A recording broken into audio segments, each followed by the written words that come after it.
È giovedì 10 aprile, buongiorno Sicilia da Angelo Gagliano. Ed Emanuela Corsi, buongiorno. E allora cominciamo subito con le nostre notizie, fra poco andremo ai quotidiani.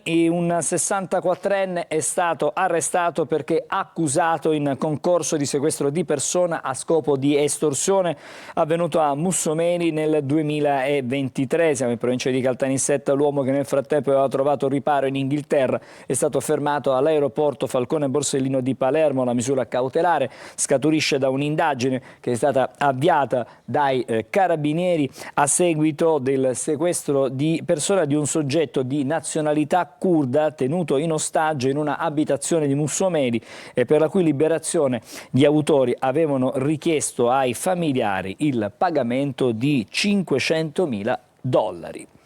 Affari, droga, estorsione. A Palermo è stato smantellato il clan mafioso della Noce. Il nuovo boss era un insospettabile commerciante e una donna che voleva aprire una pizzeria nel quartiere diceva ad uno degli arrestati: siete gli unici a risolvere i problemi.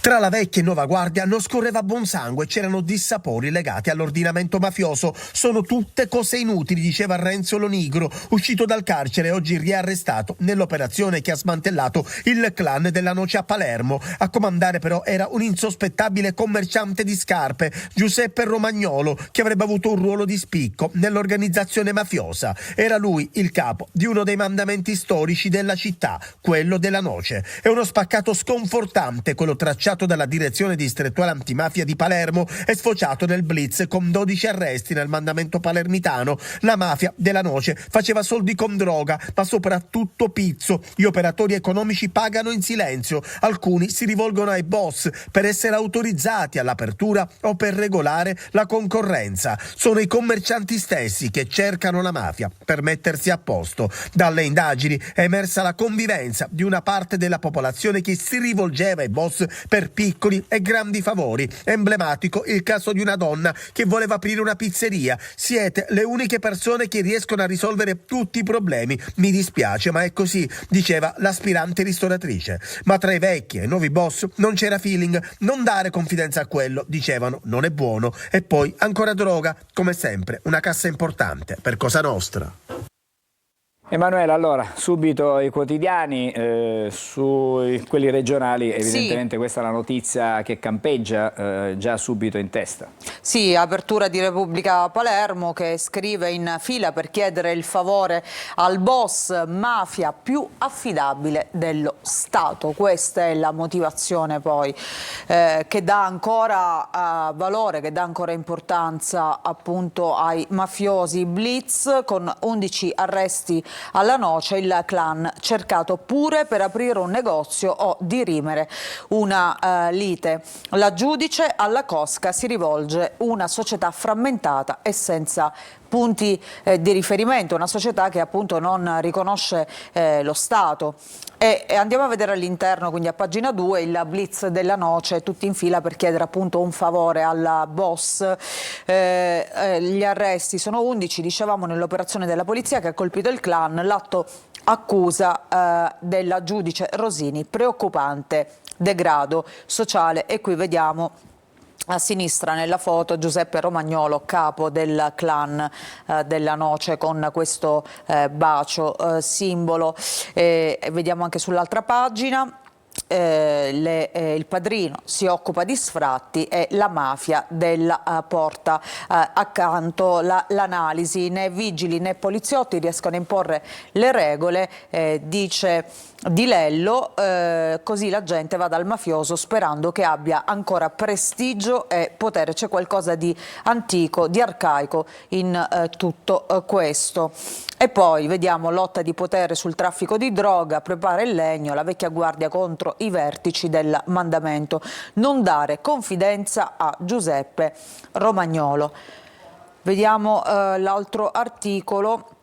L'ordine agli uomini del pizzo, pure 2 euro, ma paghino tutti. Il rione è battuto a tappeto, ma c'era pure chi diceva no e i mafiosi si chiedevano perché Nino il ballerino non versasse più i soldi. Insomma, 2 pagine ampie che oggi Repubblica Palermo dedica proprio a questo blitz della noce, appunto, che ha portato a 11 arresti.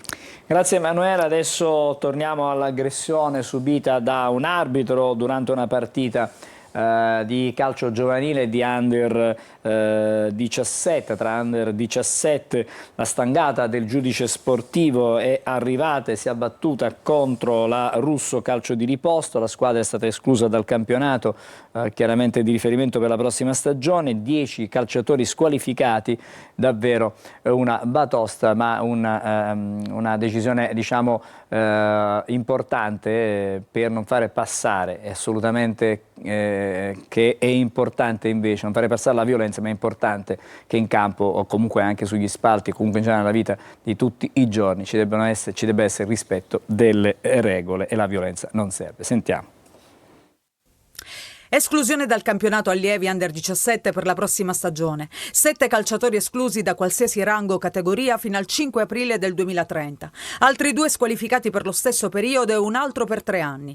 È una vera e propria stangata la decisione del giudice sportivo della Lega Nazionale Dilettanti sulla società Russo Calcio di Riposto per l'aggressione all'arbitro 19enne durante la gara del 5 aprile scorso con il Pedara, valevole per i play-off del campionato allievi. Una violenza inaudita, la motivazione del giudice. Il giovane direttore di gara, medicato al pronto soccorso dell'ospedale di Acireale, è stato dimesso con una prognosi di 7 giorni. Nel provvedimento il giudice sportivo segnala, tra l'altro, in premessa, che nonostante l'inagibilità delle tribune, i dirigenti della società ospitante consentivano l'ingresso di circa 150 persone, tutte riconducibili alla squadra locale. Subito dopo il triplice fischio, ricostruisce sempre il giudice sportivo, si avvicinavano all'arbitro con affare minaccioso diversi tesserati della Russo Calcio, rivolgendogli frasi minacciose. L'arbitro avrebbe tentato di sottrarsi all'aggressione, ma non ci sarebbe riuscito perché colpito da un calcio sferrato con forza che l'ha fatto cadere. Mentre era a terra continuavano a colpirlo con calci e pugni, urlandogli "devi morire, te la sei cercata". Anche l'allenatore e un dirigente della società, intervenuti per tentare di calmare i propri calciatori, hanno allontanato l'arbitro dicendogli "te la sei cercata, te la meriti". Una vicenda che indigna e che è ben lontana dai veri valori dello sport. Adesso torniamo da Emanuela e leggiamo dalle pagine dei quotidiani regionali diciamo, anche le motivazioni in qualche modo, diciamo, di questo provvedimento del giudice sportivo. Duro provvedimento, Angelo, anche perché stiamo parlando chiaramente... Duro e giusto, direi io. Giusto, eh sì, anche perché stiamo parlando anche di giovani calciatori, quindi insomma è anche una sentenza esemplare, una pena esemplare. Vediamo la Gazzetta del Sud, l'aggressione all'arbitro, squadra esclusa dal torneo e 10 giocatori sospesi. Le violenze durante appunto una gara allievi Under 17, verdetto del giudice. Il capitano della Lazio al direttore di gara scrive "Forza Diego", perché c'è anche la solidarietà dei giocatori della Lazio che si trovano in Norvegia per l'andata dei quarti di finale di Europa League, che hanno inviato appunto via social un messaggio a Diego Alfonsetti, questo è il nome appunto di questo giovane direttore di gara. "Ciao Diego, siamo tutti qui in ritiro, noi giocatori, lo staff e tutta la società siamo al tuo fianco". Insomma, una vicenda che ha fatto indignare e storcere il naso a tutti quanti, sia negli ambienti sportivi che naturalmente al di fuori. Vediamo la Sicilia che dedica 2 pagine a questa notizia. Aggredirono il baby arbitro, lezione del giudice sportivo. Addio al calcio per 10 ragazzi. Gravi fatti avvenuti, ricordiamo, a Torre Archirafi. La Russo Calcio di Riposto esclusa dal torneo Under 17. Maxi squalifiche per gli atleti protagonisti del caso.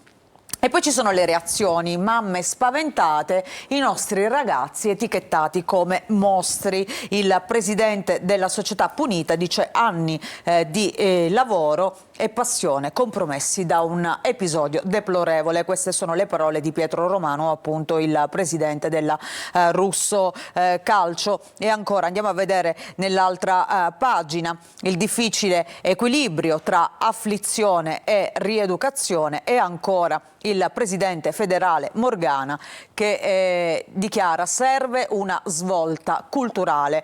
Come dicevamo, il mondo del calcio è sotto shock, pene giustamente severe. L'arbitro tornerà a dirigere, queste le parole di Morgana. I ragazzi riflettano e per la prima volta abbiamo estromesso un club dal torneo. E ancora, spero che venga individuato colui che picchiava l'arbitro con la bandierina. Quindi veramente scene che non vorremmo mai vedere, soprattutto in un contesto in cui lo sport dovrebbe tirare fuori dei valori ben diversi da quelli che abbiamo visto, che poi valori non sono, ecco. Grazie Emanuela. Adesso andiamo a Messina. La Guardia di Finanza è intervenuta con un'operazione sui bonus edilizi, su immobili inesistenti. Sono stati sequestrati oltre 1.200.000 euro, sono state denunciate anche 8 persone che sarebbero responsabili di truffa e indebita percezione di crediti fittizi.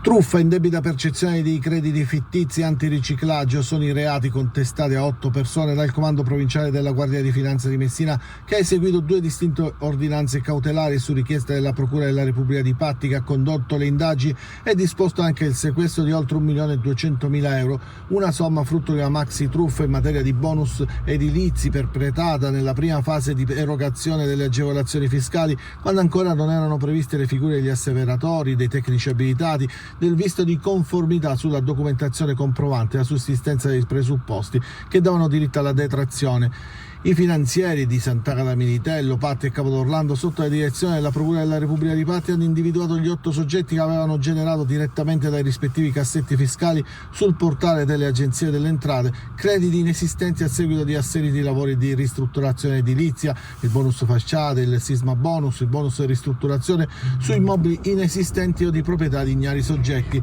Ciò ha consentito agli indagati di accedere al cosiddetto bonus edilizio, che poteva essere utilizzato alternativamente mediante lo sconto in fattura o la cessione del credito d'imposta ad altri soggetti, strada scelta dagli indagati per una più rapida liquidazione delle somme. Infatti, i fittizi crediti generati sono stati oggetto di plurime cessioni a Poste Italiane, con i corrispettivi della cessione accreditati su conti correnti appositamente accesi e successivamente trasferiti all'estero in brevissimo tempo e in maniera frazionata su conti correnti accesi in Lituania, Estonia, Belgio e Regno Unito, attraverso l'utilizzo di società che forniscono il servizio IBAN virtuali, in modo da ostacolarne la tracciabilità. E a poco più di una settimana dall'assassinio della giovanissima Sara Campanella, Noto ha ricordato la studentessa che è stata assassinata da un collega a Messina. Migliaia di ragazzi in strada per dire no alla violenza, e poi c'è da aggiungere che lo slargo di Viale Gazzi proprio a Messina sarà dedicato a Sara. Dove c'è l'amore non deve assolutamente esserci la violenza, perché non è giusta in nessun modo, non può essere più che altro giustificata. Oggi Noto ricorda Sara, una vostra coetanea. Sì, purtroppo siamo tutti scossi, tutta Noto è scossa da quello che è successo. I palloncini bianchi, i cartelloni, ma soprattutto loro, i ragazzi. Anche Noto ricorda Sara Campanella. Nella città di origine di Stefano Argentino, assassino reo confesso, in migliaia sono scesi in piazza per dire no alla violenza. Purtroppo questa ragazza è venuta a mancare per un mostro, quindi noi oggi siamo tutti qua riuniti per ricordarla. Quando passa il corteo tra le strade del centro non si muove una foglia. Il silenzio parla più di ogni altra parola, per una tragedia che non può avere spiegazioni. L'importante, nonostante l'amore, sia di andare avanti anche dopo un no, e non di costringere l'altra persona ad amarti. Nel Palazzo di Città le bandiere sono a mezz'asta. Noto è Sara Campanella, ognuno di noi è Sara Campanella, e Noto è qui in piazza con tutti i sindaci della provincia di Siracusa, con Sua Eccellenza Monsignor Salvatore Romeo, per dire no alla violenza. Come ha detto il vescovo di Noto, è una giornata per ricordare Sara nella vita. I social dicono e raccontano della vita di questa ragazza, una ragazza semplice ma intensamente straordinarie. Credo che sia importante celebrare Sara e ricordarla così. E in Viale Gazzi a Messina, dove tutto è accaduto, oggi ci sono fiori, peluche, lettere e palloncini. Questo slargo, come conferma il sindaco Basile, sarà dedicato proprio a Sara.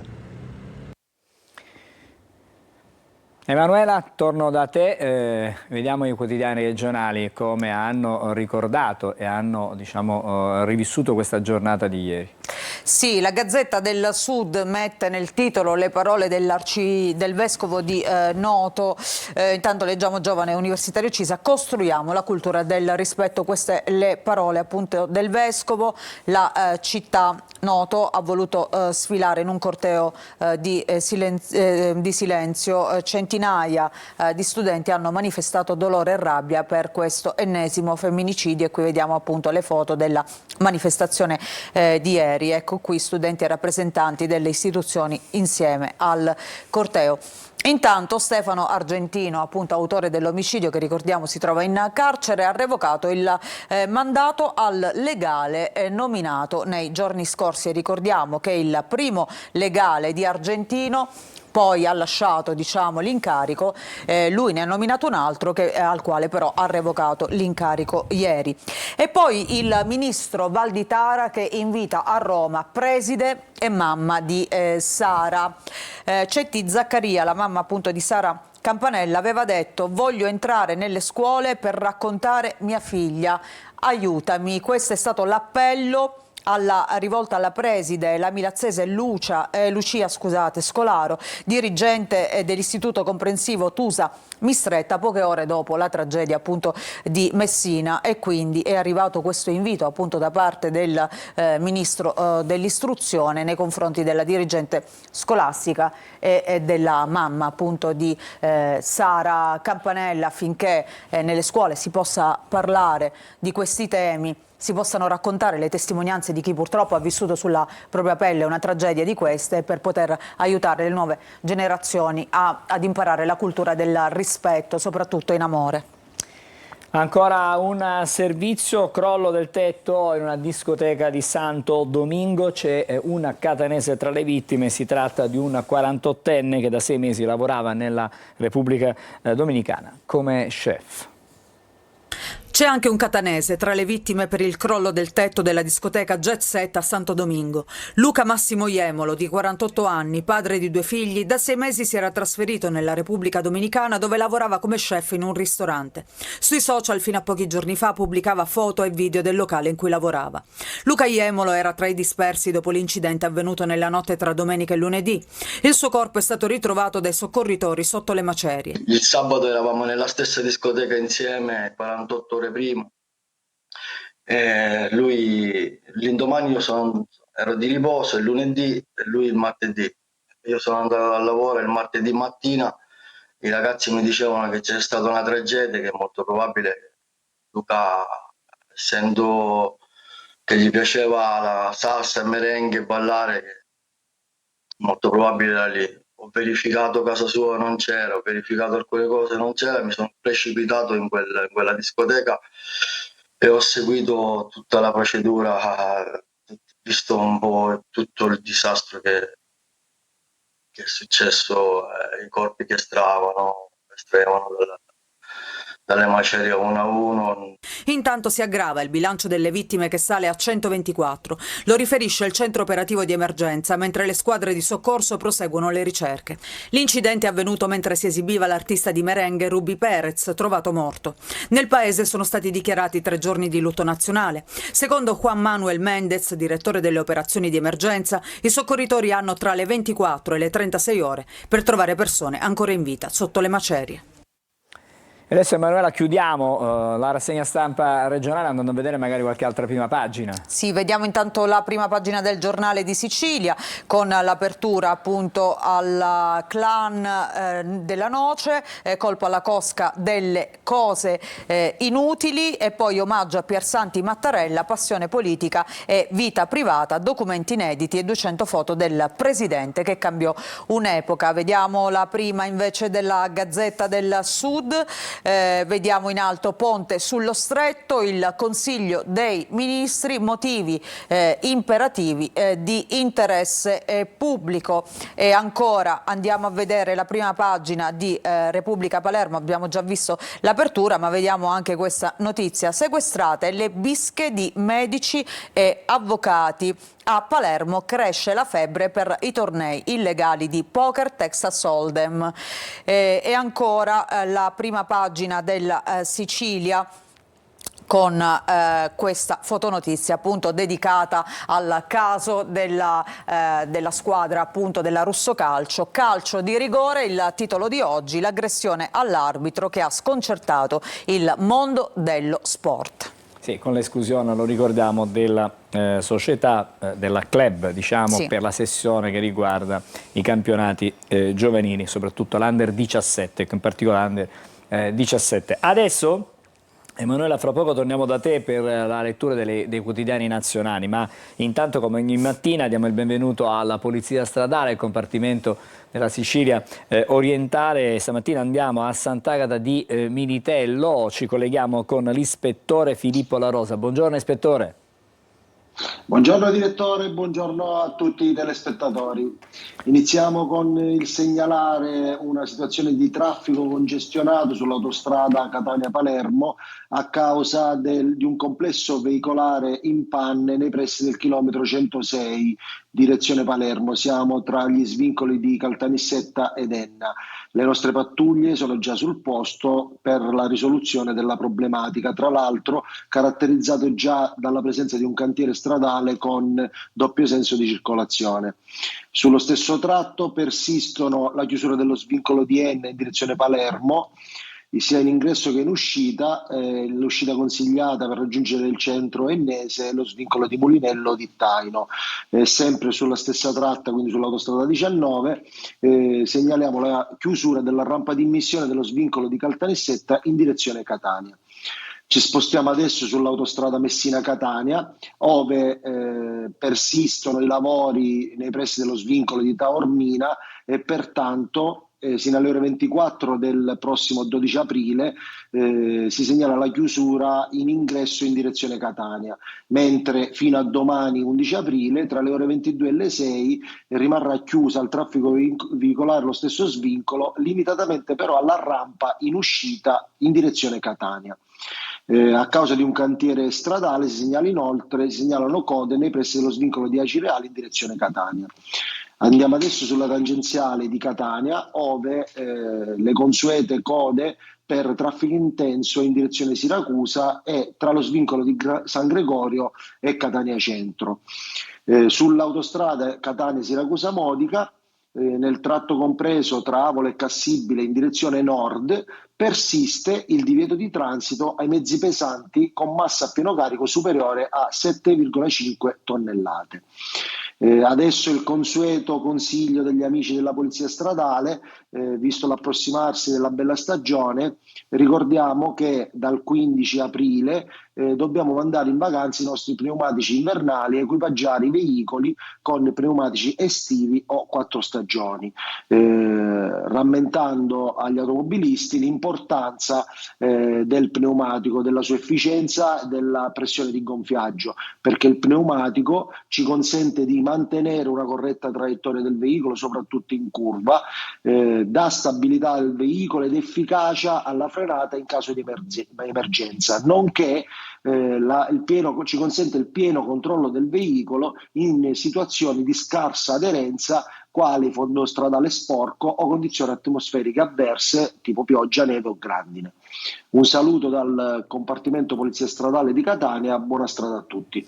Grazie, una buona giornata e un buon lavoro a voi che ogni giorno garantite la sicurezza sulle nostre strade. Adesso, a proposito di strade e viabilità, abbiamo già le immagini, la vedo già, fra poco la vedrete anche voi, eccola qui, la nostra telecamera su via Vincenzo Giuffrida, il traffico è particolarmente sostenuto sia in ingresso che in uscita dalla città di Catania. Ora per noi è il momento di fare una breve una breve sosta e poi ci ritroveremo per la lettura dei quotidiani nazionali con le notizie che arrivano dall'estero e dall'Italia, con grande risalto ancora alla vicenda Dazi, con il passo indietro o comunque mezzo passo indietro fatto da Trump, che per 90 giorni li ha stoppati, ma ha inasprito invece quelli per la Cina. La questione poi la vedremo sui giornali con Emanuela Corsi. A dopo.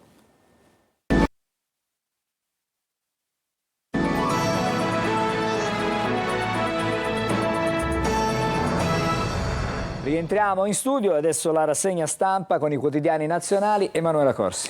Sì, come anticipavi Angelo, naturalmente sempre i dazi tengono banco, sono il tema ormai che monopolizza l'informazione, soprattutto sulla carta stampata. Vediamo La Repubblica anche oggi apre con questa ritirata però di Trump, che ha annunciato una pausa di 90 giorni per i paesi che adottano tariffe reciproche, ma la stangata al 125% per la Cina resta, la Cina che le aveva aumentato appunto queste tariffe.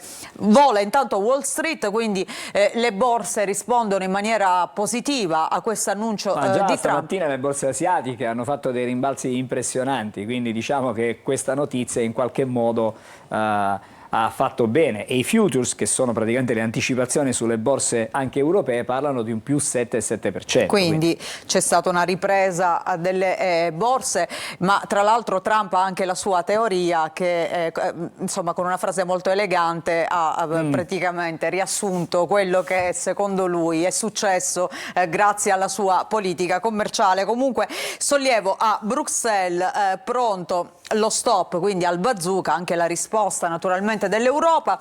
Polemica sulla frase shock di Donald, che non sarò io a ripetere, ovviamente. No, questa lasciamola stare. Vediamo le altre notizie e poi andiamo a vedere all'interno. Intanto vediamo Re Carlo in Parlamento, a fianco il Presidente del Senato La Russa, il discorso del Re e poi la sorpresa dal Papa. Re Carlo che assieme alla Regina Camilla sono appunto in Italia da qualche giorno. Ieri hanno presenziato in alcuni in Parlamento, dicevamo, hanno incontrato anche Mattarella e poi il Papa. E poi terzo mandato per De Luca, la consulta dice no. Andiamo a vedere all'interno. Trump, stop ai dazi per 3 mesi, ma la Cina pagherà di più. Con Xi faremo un accordo. Retromarcia della Casa Bianca, il presidente offre una tregua nella guerra commerciale. Restano però fuori Pechino, dove le tariffe salgono addirittura al 125%, e i vicini Canada e Messico, che poi, se ti ricordi, sono i primi 3 paesi che appunto Trump ha colpito con la politica dei dazi, prima di estenderla poi al resto del mondo e soprattutto all'Europa. E poi, come dicevamo, insomma, le borse riprendono quota, Wall Street brinda alla tregua, decollano i titoli tecnologici, gli indici americani vicini al più 10%, mentre le borse europee bruciano ancora 446 miliardi. Ieri. Chiaramente stamattina ti do la previsione di Piazza Affari, più 9% per Piazza Affari nello specifico. Questi sono i futures, che sono le previsioni, ma ci sono anche altre notizie, perché rimbalza anche il prezzo del gas, che è schizzato in avanti del 6,3%. Quindi è aumentato. È aumentato, sì. Questa non è una buona notizia, no, Gagliano. Sono le notizie economiche in tempo reale. Ok. E quindi diciamo che secondo appunto le stime per oggi le borse europee potrebbero avvicinarsi al più 10 appunto degli indici americani. Restano i dubbi, l'oro ritrova i $3.100 l'oncia e la Fed potrebbe rinviare il taglio appunto dei tassi. Qui vediamo la situazione di ieri con un segno più per quanto riguarda Le borse appunto americane, Milano, Londra, Francofonte invece ieri hanno registrato un segno meno che oggi appunto, come dicevi, potrebbe essere cancellato. E poi invece Pechino che risponde alla sfida, pronti alla guerra delle tariffe. Prima della mossa del tycoon aveva annunciato controdazi all'84%, così perdiamo tutti da un accordo benefici reciproci, e Trump ha risposto con un 125, quindi insomma siamo su cifre notevoli. Vediamo appunto queste tappe, questa escalation dell'aumento dei dazi, perché eravamo partiti con un 42% il 2 di aprile che è diventato 34% con la risposta di Pechino, l'8 aprile la nuova rappresaglia degli Stati Uniti 104%, il 9 aprile si va al contrattacco e sale all'84% e poi si arriva al 9 aprile, l'ultimo rialzo che è quello di Trump, 125%.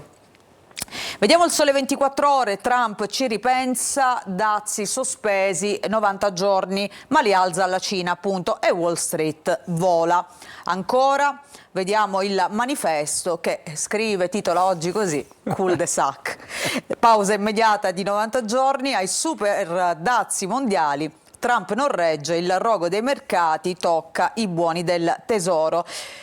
Io non la leggo questa frase. Vabbè, bip. Ecco, bip qui. Dire non basta, sotto tiro resta il vero nemico, la Cina, per le tariffe appunto al 125, vola Wall Street, qualcuno ci ha fatto i miliardi.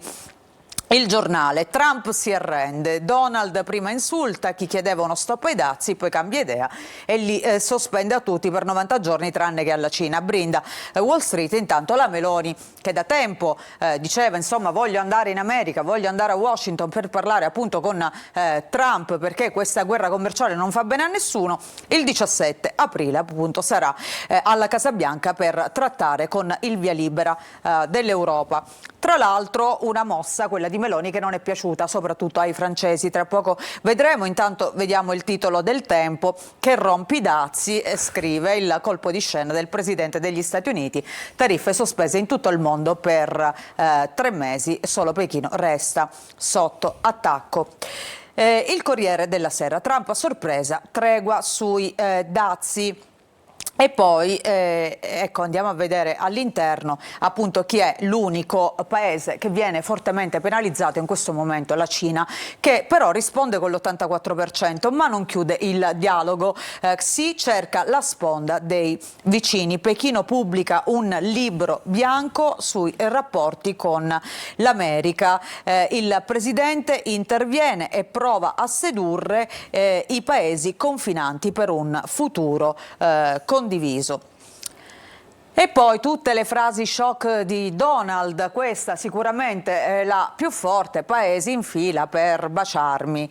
In molti ci hanno fregato da destra e sinistra, adesso è arrivato il nostro turno di fregarli, quest'altra frase. E poi la vendita di TikTok, se facciamo un piccolo taglio ai dazi, la Cina la approverà nel giro di 15 minuti, ma ci sono anche le altre parole, quelle per esempio di Elon Musk, Tesla ha il maggior numero di auto prodotte negli Stati Uniti, Navarro è un vero cretino, è più stupido di un sacco di mattoni, insomma diciamo che il livello della dialettica... Esatto. Non mancano è che gli insulti facili.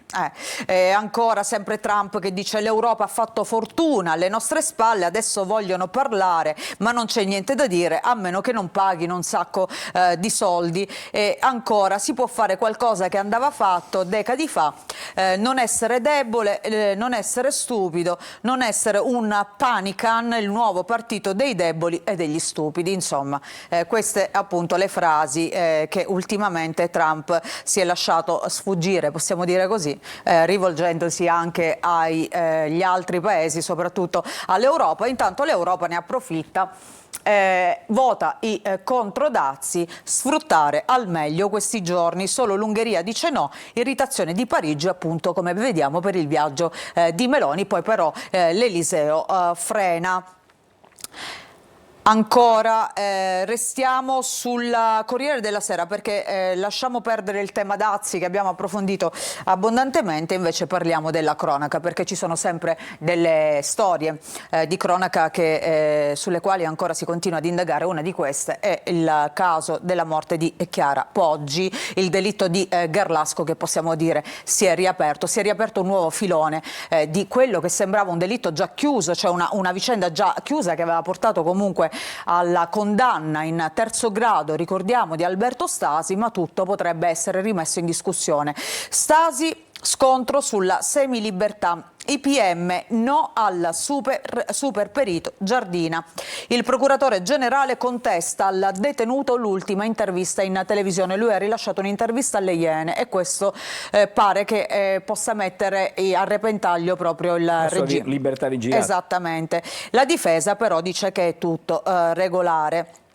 E ancora vediamo un altro caso di cui si parla in questi giorni, in realtà è una vicenda di cui parliamo sempre perché il femminicidio di Giulia Cecchettin è stato anche un po' un simbolo di questa lotta contro la violenza sulle donne, soprattutto questi giovani che appunto non capiscono la differenza tra un amore e un'ossessione e quant'altro. Purtroppo ne parliamo in senso negativo perché ci sono le motivazioni della sentenza di condanna all'ergastolo appunto di Turetta. Non sarebbe crudeltà quello che ha fatto Turetta, cioè 75 coltellate, ma semplicemente inesperienza. Parla la sorella di Giulia, la rabbia appunto, si crea un terribile precedente, ergastolo a Turetta. Sulle parole dei giudici è critico anche Tajani. La procura valuta adesso l'appello, dubbi sulla motivazione, così sarebbero crudeli solo i killer di professione. Grazie Emanuela. Per noi adesso le previsioni meteo e poi i primi ospiti della mattinata a Buongiorno Sicilia. Ben ritrovati ai nostri telespettatori da Vanessa Minotti di Trebi Meteo. Contesto che sarà variabile per la giornata di giovedì al centro-sud, mentre al nord non mancheranno ampi spazi soleggiati con clima mite. In dettaglio in Sicilia contesto appunto di variabilità con nubi alternate a schiarite senza però particolari fenomeni, ventilazione debole a tratti moderata con mari calmi o poco mossi. Contesto climatico tutto sommato mite con valori massimi tra i 18 e i 22 gradi. Diamo uno sguardo alla situazione attesa in Sicilia per quanto riguarda la giornata di venerdì, quando splenderà il sole. Avremo solo qualche nuvola di passaggio di tanto in tanto, ventilazione in prevalenza debole a tratti moderata con mari calmi o localmente poco mossi. Per quanto riguarda le temperature massime non avremo particolari variazioni, valori ancora oltre i 20 gradi. Tutti i dettagli sull'app di Trebi Meteo.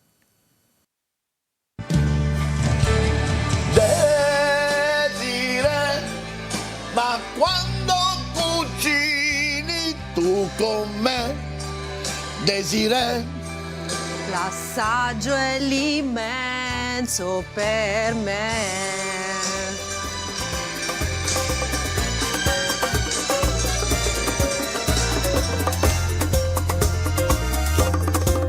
Tutti i giorni su Antenna Sicilia. Rieccoci in studio, buongiorno e bentrovati ancora. Adesso diamo il bentrovati agli ospiti che sono con noi. Ringrazio per essere con noi la dottoressa Antonella Agodi, buongiorno, che è dirigente e direttore del Dipartimento di Scienze Mediche, Chirurgiche e Tecnologie Avanzate dell'Università di Catania. E poi grazie anche a Francesco Leonardi che è con noi stamattina, che è il vicepresidente della Fondazione Italiana per l'Educazione Alimentare. Parliamo di alimentazione, di corretta alimentazione, di corretto stile di vita anche nell'alimentazione. La necessità c'è evidentemente perché forse nell'ultimo periodo, negli ultimi decenni, no? Nell'ultimo periodo abbiamo perso quella che è di vista la nostra diciamo, alimentazione mediterranea.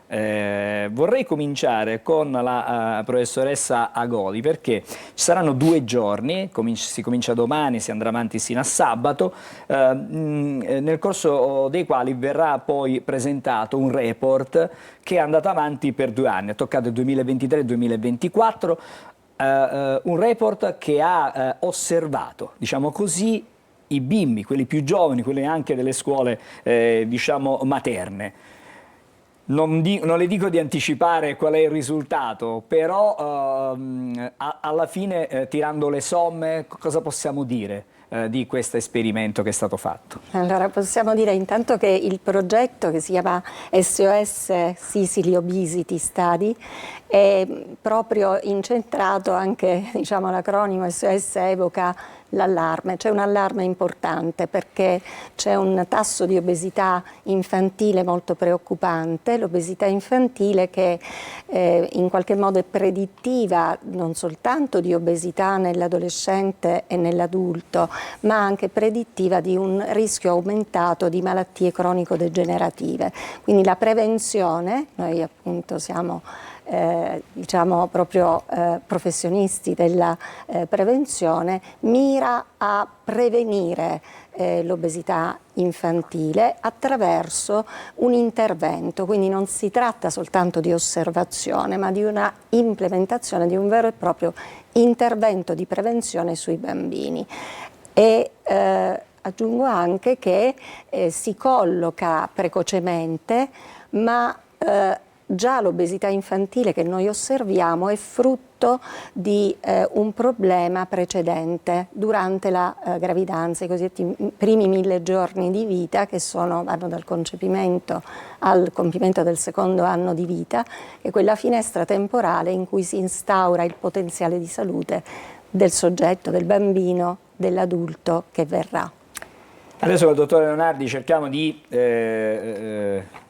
capire se i ragazzi, i ragazzini, i bimbi, in realtà loro magari non hanno la percezione, no? Perché il bimbo piccolo, a scuole materne, diamo da mangiare a loro, non hanno la coscienza di quello che mangiano. Però volevo capire se hanno apprezzato, se lei ci può dire che se questo esperimento alla fine poi dai bambini in particolare, e vedremo poi anche come hanno reagito le famiglie, se ha funzionato.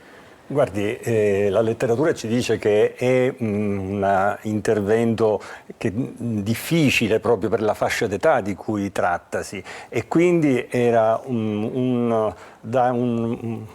era importante coinvolgere il nucleo familiare, coinvolgere i genitori, coinvolgere gli insegnanti, e questo coinvolgimento è stato splendido perché le scuole hanno risposto in maniera eccezionale, e anche i genitori hanno apprezzato quello che è stato la metodologia progettuale, non tanto la lezione, ti dico cosa mangiare, ma il fare, il giocare, gli aspetti ludico-sensoriali che sono stati proprio quelli che hanno toccato il cuore di chi ha partecipato, e il ritorno in termini di apprezzamento, ma soprattutto il ritorno in termini di comportamenti, se non possono stravolgersi in un anno, ma danno già segnali importanti, e ne parleremo proprio al convegno che si apre domani ai Benedettini e che dura le 2 giornate che citava lei. È un convegno insomma, con la presenza di esperti, tanti esperti del settore, perché il tema, prima dicevamo un SOS, un'emergenza vera e propria, quella che viviamo, ma è un'emergenza che deriva da che cosa? Da una cultura che è cambiata, cultura alimentare, attenzione, o anche dai modelli di vita, perché la cultura spesso va di pari passo con il modello di vita, dottoressa. Ha colto esattamente alcuni dei fattori più importanti, ma non sono i soli, ci sono anche fattori socio-economici, fattori che riguardano l'organizzazione e l'accesso agli alimenti sani. Noi non dimentichiamo che frutta e verdura fresche, o il pesce o l'olio d'oliva sono alimenti costosi, e oggi come oggi la crisi economica può colpire diverse fasce particolarmente vulnerabili, ma come dicevo prima si parte anche da fattori culturali e da molto prima, durante la gravidanza, al momento del parto, quindi lo stile di vita materno è anche fondamentale, insieme ad alcuni fattori genetici, a determinare il rischio di obesità infantile, come anche la mancata adesione a quelle raccomandazioni sull'allattamento esclusivo al seno.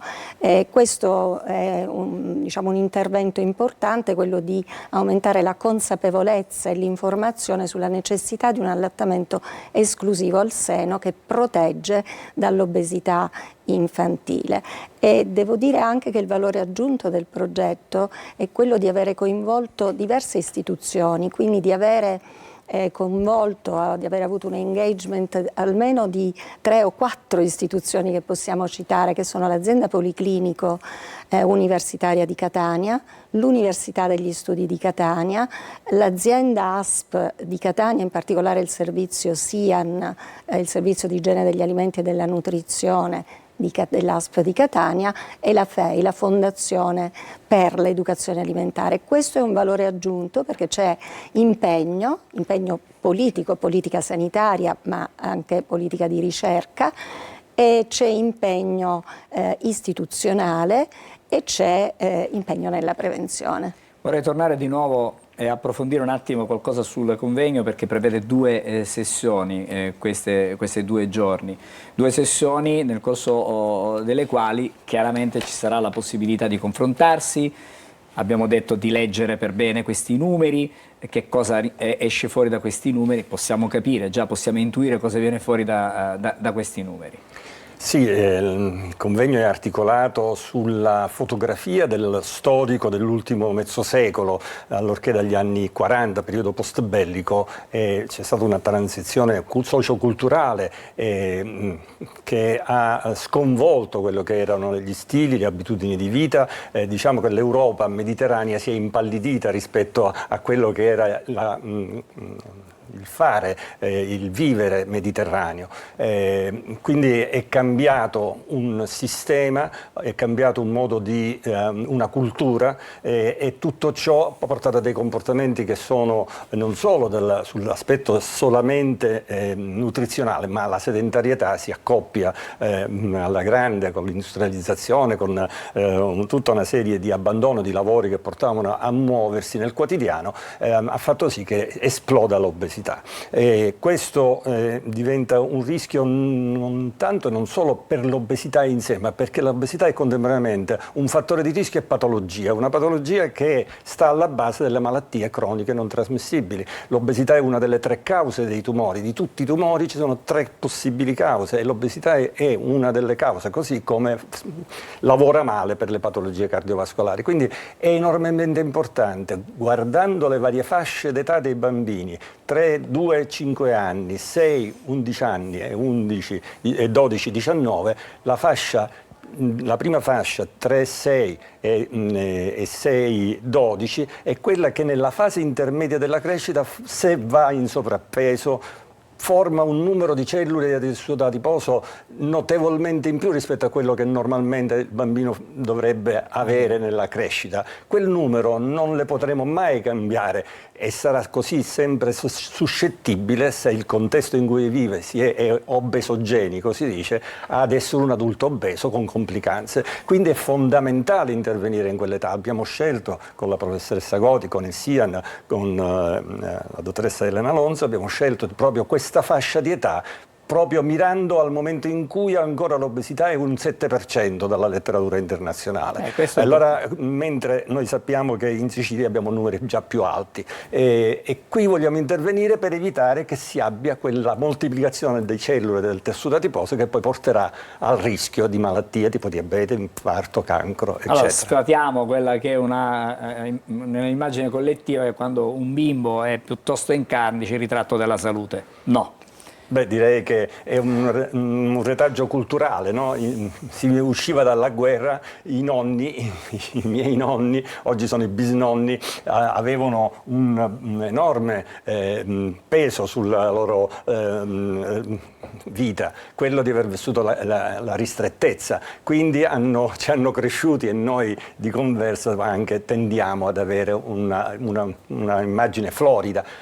Ma dobbiamo riflettere che se non dobbiamo fare strategie del terrore, per carità, perché la convivialità, il piacere di mangiare è alla base della dieta mediterranea. Nessuno qui vuole togliere piacere alla una merendina in meno, magari? Ma io direi in genere. Potrebbe essere una merendina, ma ci sono tanti modi di sbagliare nell'alimentazione. Ci vuole più consapevolezza e noi abbiamo fatto questo lavoro. Abbiamo cercato di dare una chiave di lettura a quello che è al giusto stile di vita. Quindi senza demonizzare, questa è una cosa che pensiamo piccole sia dosi importante. potrebbero essere anche, diciamo, delle soluzioni. Saremmo fuori tempo, fuori contesto se vietassimo cose che sono... Professoressa, intanto quest'anno sarà possibile seguire i vostri lavori anche da remoto, questa è una novità importante, perché magari chi si vuole tenere informato, chi vuole avere informazione non può essere fisicamente presente, considerato che oggi abbiamo strumenti che ci consentono di collegarci in qualsiasi momento. Poter seguire i lavori è molto molto importante. Le famiglie sono altrettanto importanti, perché ne abbiamo toccato, abbiamo detto che insomma anche le famiglie sono state coinvolte in questo progetto, ma dalle famiglie si possono cominciare a seminare poi i frutti che nasceranno, saranno importanti, no? Certamente, le famiglie sono gli stakeholders, sono i portatori di interesse principali, quelle prossime ai bambini, e devo dire che le mamme sono anche le più convinte, le più interessate e motivate per la salute dei loro bambini. In diversi progetti che noi conduciamo, anche diciamo paralleli a questo, c'è sempre per il reclutamento dei soggetti negli studi epidemiologici la necessità di acquisire un consenso informato. Le mamme non dicono mai di no. Leggono, si informano e firmano il consenso, purché appunto ogni progetto sia per la salute dei bambini. Le famiglie sì, e le famiglie vanno coinvolte, ma vanno anche supportate. È anche per questo motivo che abbiamo invitato anche sicuramente le autorità scolastiche, che sono state coinvolte in maniera splendida, ma anche le autorità cittadine, quale appunto il prefetto, il sindaco, a rappresentare che la salute non è mediata soltanto dal servizio sanitario, ma è mediata anche dal corretto stile di vita e dalle situazioni appunto facilitatrici, dalla politica, dalle decisioni salutari. Allora, grazie per essere stati con noi stamattina. Volete aggiungere qualcosa? Sì, ringraziare chi ha lavorato sul campo, un folto numero di persone, tra dietisti, tra tecnici del movimento, insomma, e questo igienisti, scusa, ma è proprio dire tutti, e non voglio, sono tanti e meritano un grazie ufficiale, perché si è lavorato un anno sul campo e non solo, anche dietro per la regia. Lei di regia ne sa tanto, tantissimo, no? E quindi sa quanto è importante. E grazie anche a voi per la possibilità, l'opportunità di comunicare tutto ciò alla città e al pubblico. Grazie allora alla professoressa Antonella Agodi, che è il dirigente del Dipartimento di Scienze Mediche, Chirurgiche e Tecnologiche Avanzate dell'Università di Catania. Grazie anche al dottore Francesco Leonardi, che è vicepresidente della Fondazione Italiana per l'Educazione Alimentare. Buon lavoro, speriamo comunque di poter dire che alla fine, grazie a questa ricerca, si possa fare qualcosa per i giovani di oggi, per i bimbi di oggi, per gli adulti di domani. Grazie ancora, Grazie. Ci fermiamo, fra poco un altro tema a Buongiorno Sicilia.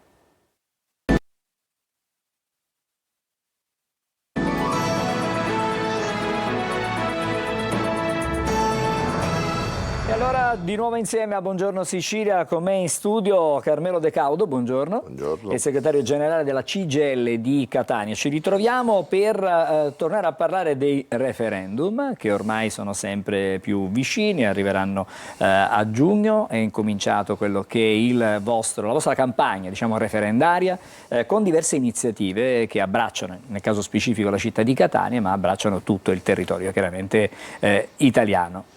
Stamattina puntiamo l'attenzione su questioni fondamentali di cui abbiamo già discusso, cioè i diritti dei lavoratori e anche dei cittadini. Ecco, questo è il tema centrale di questi referendum. Sì, noi siamo entrati nel vivo della campagna referendaria, abbiamo messo in campo diverse iniziative, non solo su Catania ma su tutta la provincia. Abbiamo già costituito i comitati referendari e giorno 12 partirà la vera campagna elettorale, non che non sia già partita, ma partirà a pieno regime e partirà con un'iniziativa che faremo su Catania, a Piazza Mazzini, l'abbiamo intitolata Battiquorum, la festa la festa dei diritti.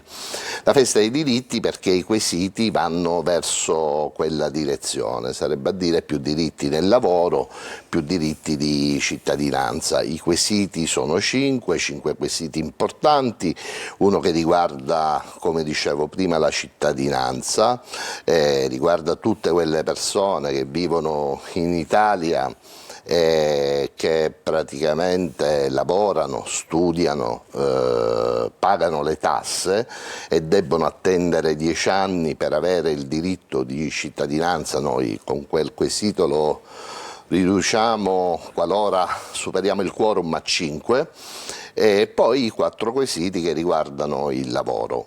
Sul lavoro, a parte la sicurezza, che è uno dei temi centrali chiaramente nel mondo del lavoro, c'è anche la tutela dei contratti, la tutela, diciamo, di quello che è un sistema previsto dalla legge, che è quello dei voucher, piuttosto che il Jobs Act e tutto il resto. Tutto questo, diciamo, se nell'intenzione del legislatore c'era un'agilità del lavoro che avrebbe portato più occupazione, in realtà forse ha creato più precarietà del lavoro.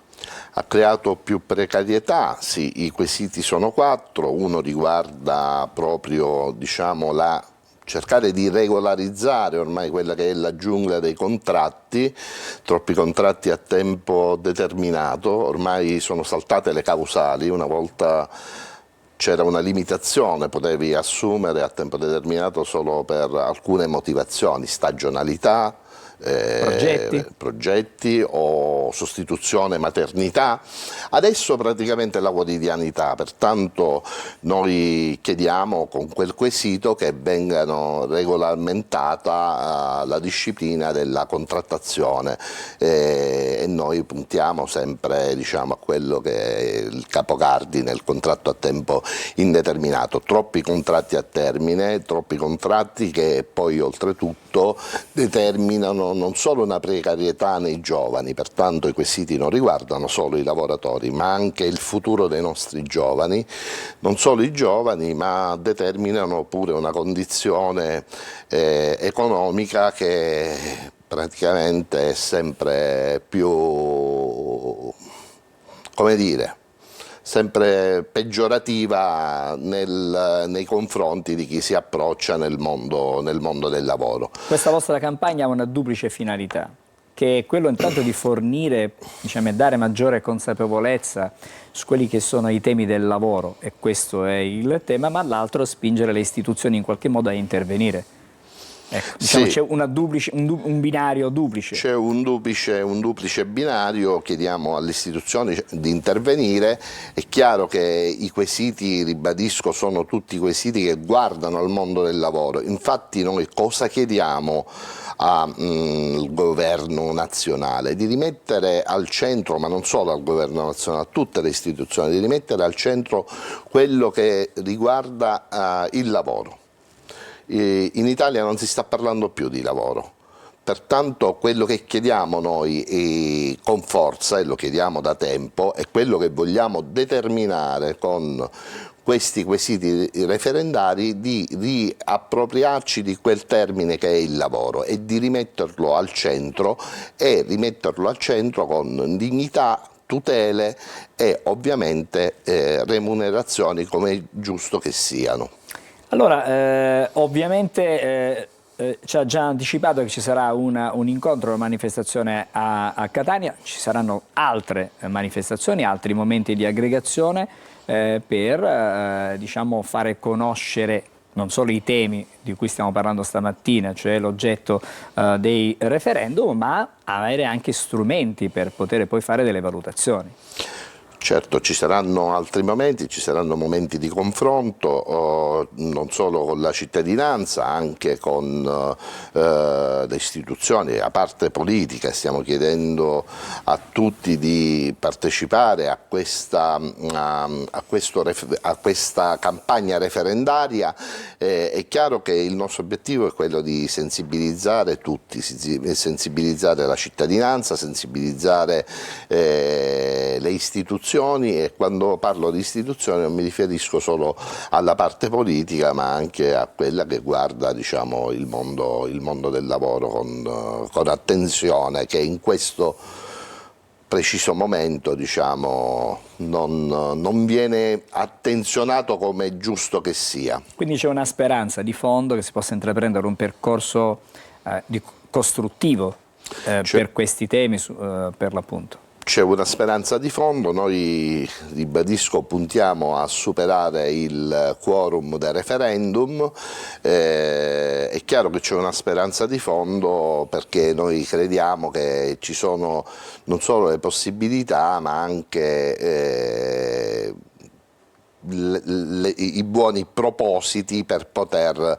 diciamo, rimettere ordine di nuovo nel mondo del lavoro, perché tornando alla precarietà, la precarietà sta facendo scappare i nostri giovani, è sotto gli occhi di tutti, pertanto noi formiamo i nostri giovani e poi praticamente i nostri giovani vanno via, e questo secondo me in uno Stato democratico, in uno Stato civile è inaccettabile. Ricordiamo gli appuntamenti allora con il referendum che saranno a giugno.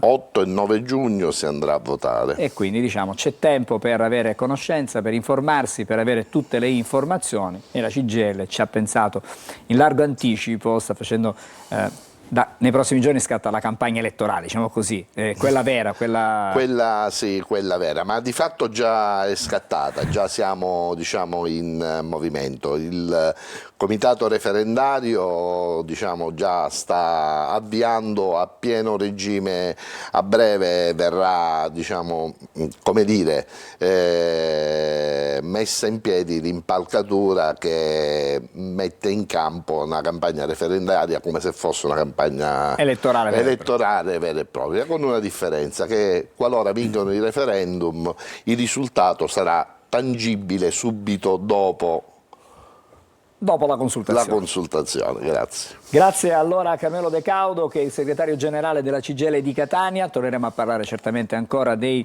referendum e noi ci dobbiamo fermare, come sempre, breve sosta e poi andremo a Palermo. Vedo già in collegamento il nostro Marco Gullà e allora con lui parleremo di questa novità introdotta per una vera e propria svolta in Sicilia, quello degli animali in ufficio. Ecco, magari fra poco ne parleremo anche con l'assessore al ramo, la vedo già, Giusy Savarino collegata con noi, fra pochissimo. Ecco, adesso la vedete anche voi, a fra poco, dopo la pubblicità restate insieme a noi.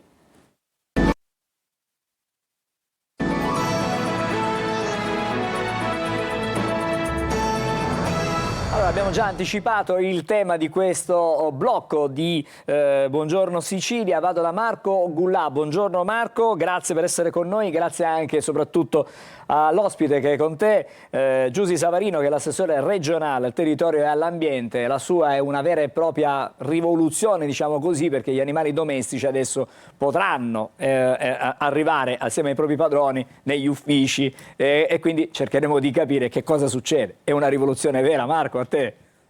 Mi sono intanto complimentato con l'assessore perché da animalista, insomma, ho fatto i complimenti all'assessore per questa svolta. Gli animali quindi in assessorato, ha firmato un nuovo regolamento che ha quindi permesso l'accesso degli animali domestici in ufficio. Assessore, l'abbiamo detto, è una svolta. Sì, abbiamo fatto un regolamento che autorizza l'accesso degli animali con delle regole ovviamente per rispettare anche gli altri, perché possono esserci dipendenti che lavorano in una stanza insieme ad altri dipendenti, quindi bisogna anche capire se non ci sono allergie, se c'è anche la disponibilità di chi lavora con loro. Abbiamo messo anche un tetto massimo perché per evitare che ci possano essere difficoltà di gestione, insomma delle regole di civile convivenza in un mondo in cui il pet friendly è sempre più importante, lo è nel turismo, lo è in tutte le nostre realtà. Mi sembrava giusto che ci fosse questa possibilità di accogliere gli animali domestici anche nei nostri uffici, anche perché diversi studi dimostrano che la produttività di chi lavora aumenta quando c'è la possibilità di potersi curare anche del proprio animale domestico, e quindi perché non farlo? Poi ci sono magari casi eccezionali in cui un animale ha bisogno di prendere delle medicine, di essere accudito in una maniera un po' più ad hoc, e allora portarlo con sé in ufficio rasserena il proprietario degli animali e dà anche la possibilità di prendersene cura. Parlando anche con alcuni dipendenti, appunto abbiamo anche chiesto già se alcuni appunto impiegati qui dell'assessorato avessero portato degli animali in ufficio, ci hanno confermato di sì, assessore. Sono già arrivati con i cani, per ora hanno la pole position i cani tra gli animali di affezione.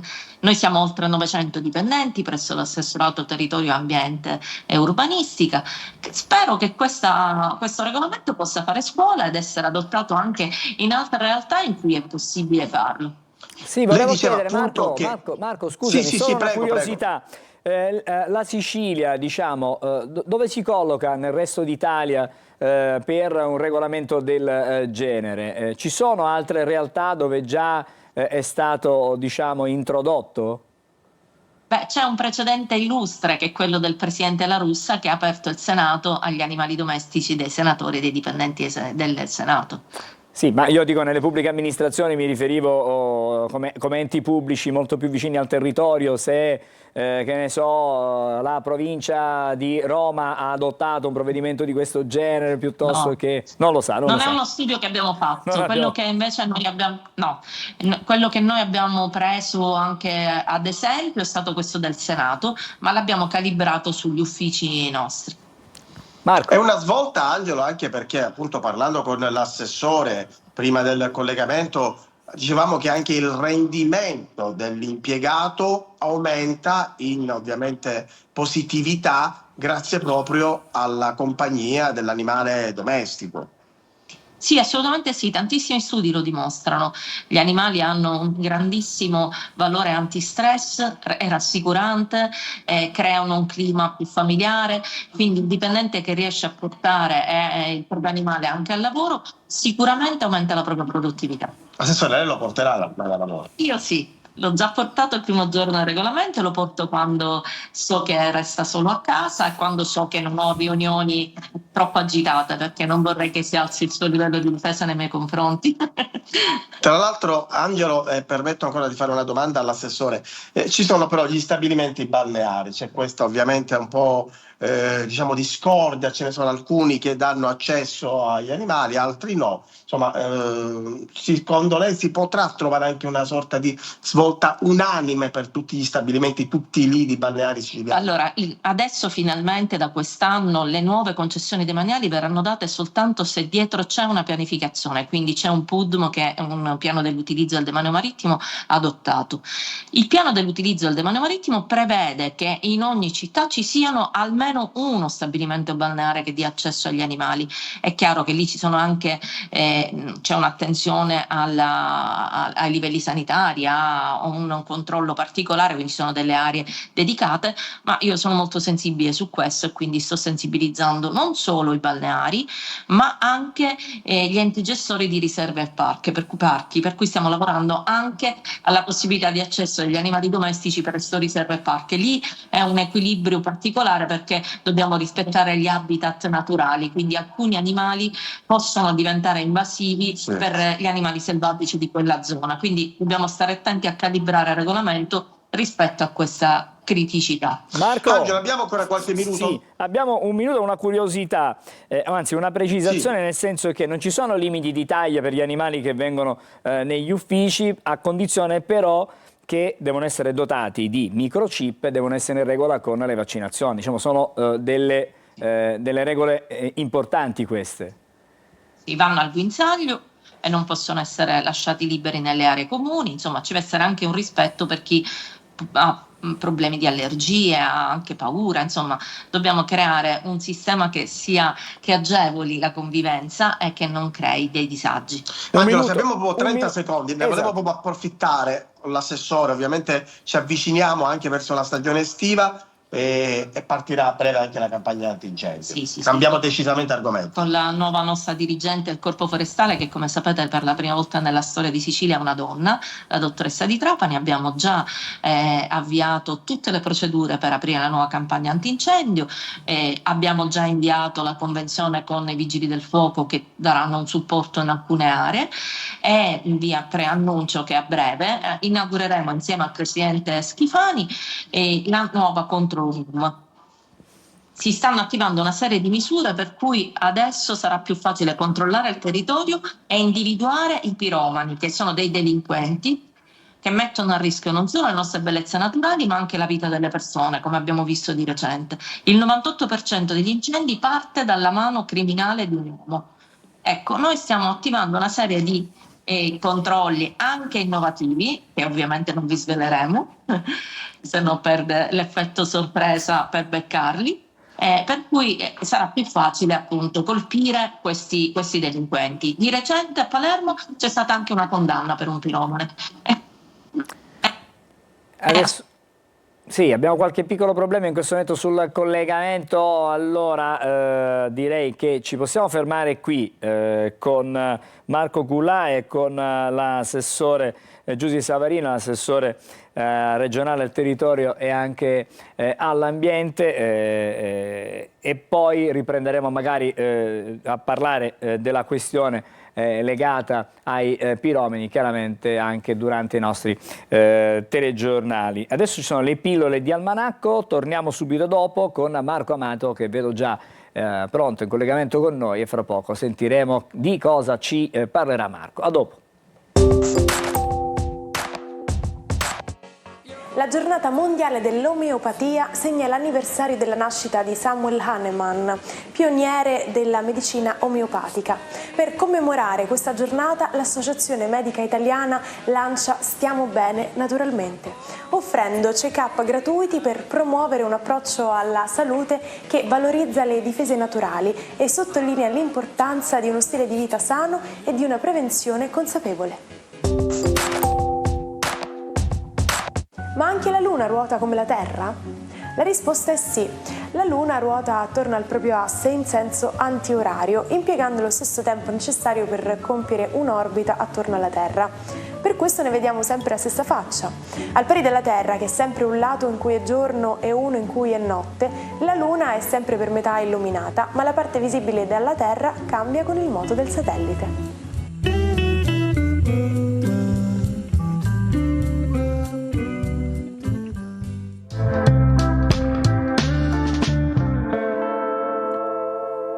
Buongiorno e ben trovato a Marco Amato con la sua tazzina di caffè, prontissimo intanto a fare colazione e poi a raccontarci di tutto e di più stamattina. Buongiorno Marco. Buongiorno Angelo e buongiorno Sicilia. Oggi faccio colazione col mio caffè proprio con loro. Lo scomodo tutte le volte che parliamo di un premio importante, e questo premio questa volta va al signor Robert De Niro. 81 splendidi anni, festeggiati peraltro con la Palma d'Oro a Cannes, di cui verrà insignito proprio perché già vincitore di 2 premi Oscar per Il Padrino e Il Toro Scatenato. De Niro festeggia questa importante parte della sua vita carrieristica con questo premio veramente molto importante. De Niro è un leone e proprio per questo i segni di fuoco sono alla ribalta. È un momento per Ariete, Leone e Sagittario in cui i pianeti gestiranno una nuova realtà. Ha già cominciato Nettuno con la sua fantasia, seguirà poi Saturno e anche altri pianeti collaterali che si sposteranno a favore dei segni di fuoco. Ma a proposito di Luna, oggi la Luna è in Vergine e che la rende un po' critica. È una Luna che rende in particolare alcuni segni zodiacali un po' più elettrici e nervosi, proprio perché si connette al pianeta Urano. Quindi accade che per Ariete bisognerà fare assolutamente un pochino di conti, perché delle spese non previste oggi potrebbero piovervi addosso. verso, mentre invece il Toro, il Toro appunto connettendo la Luna ad Urano sicuramente tenterà di regolare le sue emozioni, non sempre ci riuscirà, per cui a volte, seppure constatando che le cose vanno meglio, dovete stare attenti ai Toro. Gemelli, una giornata oggi che prevede una Luna ipercritica, soprattutto nella dialettica. Oggi potreste essere un po' più pungenti del solito. Cancro, la vostra Luna oggi ha voglia di fare un po' un'analisi su tutta una serie di situazioni molto importanti che dipendono dal lavoro e dalla praticità, un po' distanti dalla romanticità che tanto vi è cara. Leone, una giornata oggi che parla di punti di vista, di prospettive. Una giornata che sembra promettere un accordo vantaggioso che svilupperete più in là. Vergine, la Luna oggi è proprio ospite nei vostri gradi e connettendosi ad Urano vi rende un po' incontrollabili in maniera critica. Potrebbe svelare una parte inedita del vostro essere che poggia un pochino di più su qualche problema tecnico e o tecnologico.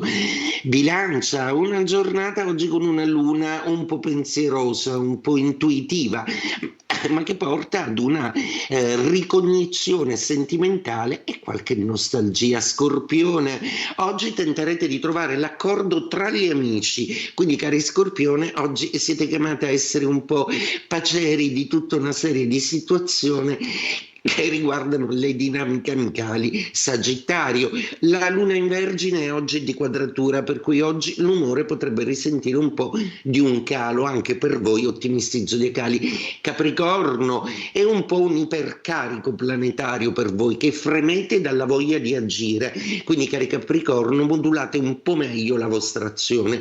Acquario, è una Luna che vi richiama un po' all'ordine e al tecnicismo, forse vanno rimesse alcune cose a posto e anche se vi innervosisce dovrete ribadire qualche concetto ad alcuni vostri referenti. Pesci, una giornata oggi di Luna in opposizione, quindi una giornata un po' paratattica e confusa. Dovete essere bravi a cercare di legare tutto quanto in sé con un filo conduttore. E detto questo, con l'oro della mia tazza auguro a tutti una giornata tutta d'oro. Buongiorno Sicilia. Grazie a Marco Amato, l'appuntamento a domani, torniamo da Emanuela Corsi per una curiosità, parliamo di spettacolo? E dopo il successo naturalmente del libro e di Umberto Eco e poi del film interpretato da Sean Connery e Christian Slater, stiamo parlando del Nome e della Rosa, ecco che questo capolavoro debutterà alla Scala. Il regista Damiano Micheletto, che vediamo in questa foto con i protagonisti, sono Kate Lindsay e Lucas Meachem, e poi invece appunto qua vediamo nel famoso film Sean Connery e Christian Slater erano i protagonisti invece della versione cinematografica. Ecco, il regista dice: sarò fedele alle suggestioni del libro di Eco, dimenticate però il film e la serie TV, nuova vitalità a teatro, quindi dal 27 appunto il Nome della Rosa in prima mondiale appunto alla Scala. E poi velocemente ti faccio vedere anche questa notizia con il Titanic che risorge in digitale, nuovi dettagli sulla tragedia scoperti con le riprese in 4K e c'è anche un documentario in arrivo che insomma questa ricostruzione aiuterà anche a capire tante cose in più rispetto a quello che è accaduto. Qua vediamo invece il relitto negli abissi del transatlantico.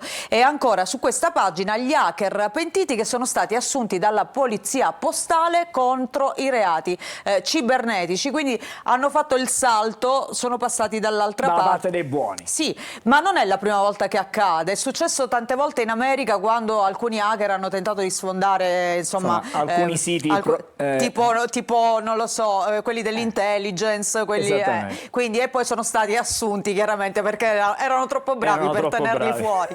E quindi il capo della polizia Gabrielli dice pronti oltre 200 nuovi ispettori. Intanto c'è un netto aumento delle truffe online di ultima generazione, il 2025 segna la svolta nella difesa spesa delle strutture istituzionali. Purtroppo chi è che nel mirino sempre più spesso gli anziani, oltre 1800 raggiri lo scorso anno hanno riguardato appunto vittime over 65 per un importo di 48 milioni. Una cifra piuttosto interessante, davvero. Grazie Emanuela, a domani con Buongiorno Sicilia, a voi tutti l'augurio di una buona giornata, come sempre ci lasciamo in musica.